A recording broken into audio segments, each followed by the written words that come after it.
The Mayan calendar is the most accurate calendar ever discovered on Earth. And humanity is intrigued how an ancient tribal people could be so precise, more precise than modern man and all of his technologies. Now humanity is looking to the Maya to understand this date of December 21st, 2012, that is emphasized within the Mayan calendar. And the Maya have responded. What higher source that is more respected than the president of the National Mayan Council of Elders of Guatemala, all 440 Mayan tribes representing this primary leader of the Mayan nation in Mexico, Belize, and Honduras, and Guatemala. His name is Don Alejandro Cerrillo Perez.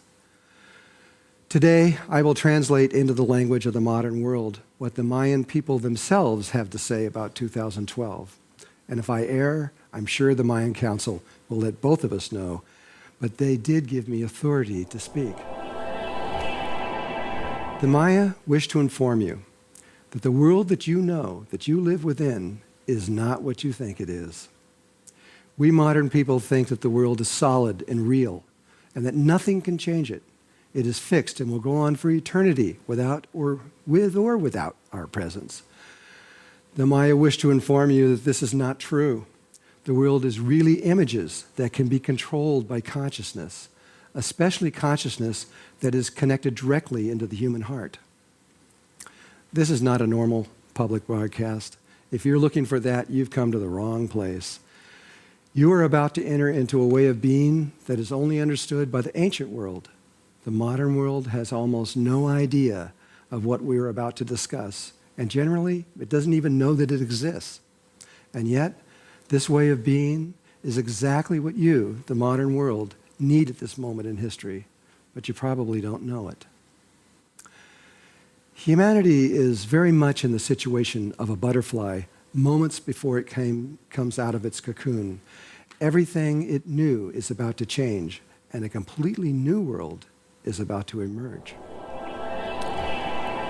Hello, my name is Drunvalo Melchizedek, and you're probably wondering why a white man is standing here authorized to speak for the Mayans. Well, that's going to take a little bit to explain. And in order to do that, I'm going to have to tell you a little bit about my life. And in doing that, I think you'll understand why I'm standing here. Like most people on Earth, when I was young and in my 20s, and sometimes people a lot earlier, want to know why they're here on Earth and what life is all about.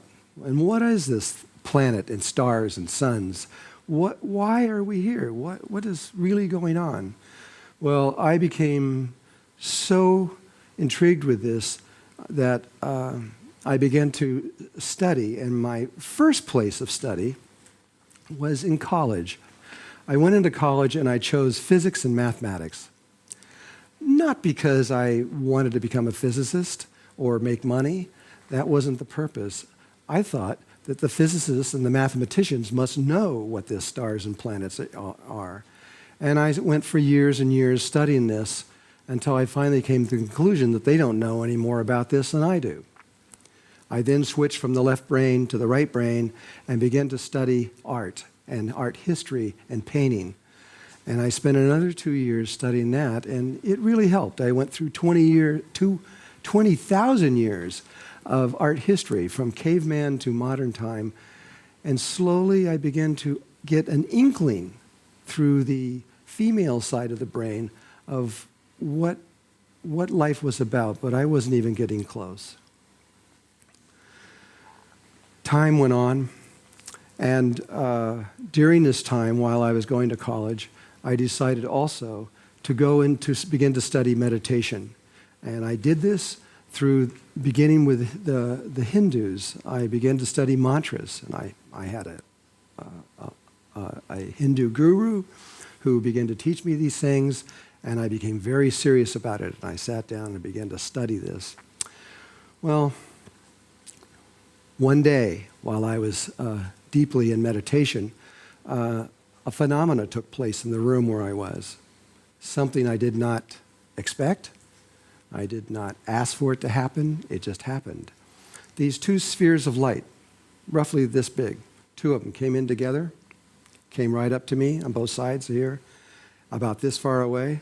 They were brilliantly bright. One was a beautiful ultraviolet color. The other one was a very bright green color.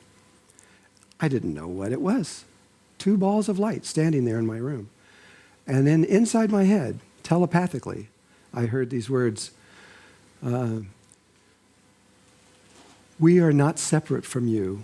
We are you on another level of existence." I didn't know what it meant, but it began an inquiry into existence that they began to lead through my life. And in my interaction with the two spheres of light, I was led by them to over 70 spiritual teachers around the world and studied almost every form of spiritual meditation on the planet. But at the same time, the two spheres of light guided me into the indigenous world to begin the understanding of their ancient ways. Then the angels, at one point, or the spheres of light, they are actually angels from their point of view,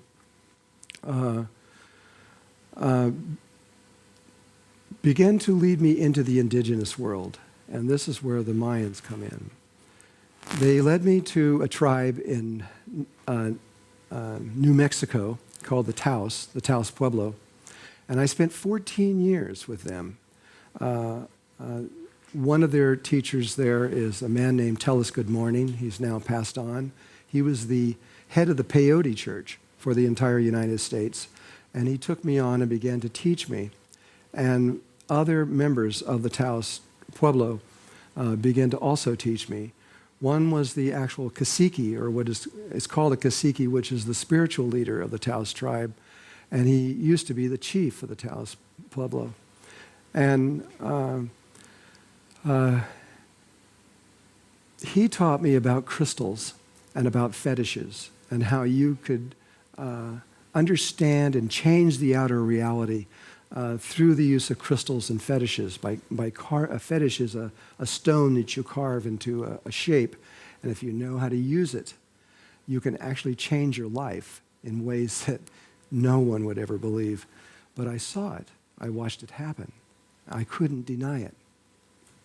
And slowly, they gave me, after 14 years, I had an indigenous training that changed me in ways that prepared me for going out into the world to begin to work with other tribes. The spheres of light then led me into what were called the Anasazi. They were the ancient ones that lived before the Hopi and the Sioux and the Lakota and the Cheyenne and all these other tribes. They were much older. And I found them on other dimensional worlds and began to work with them for a period of time. And then I was led to the Maya. And in 1985, I was directed to go into the Yucatan and to begin to study there and to do ceremony there.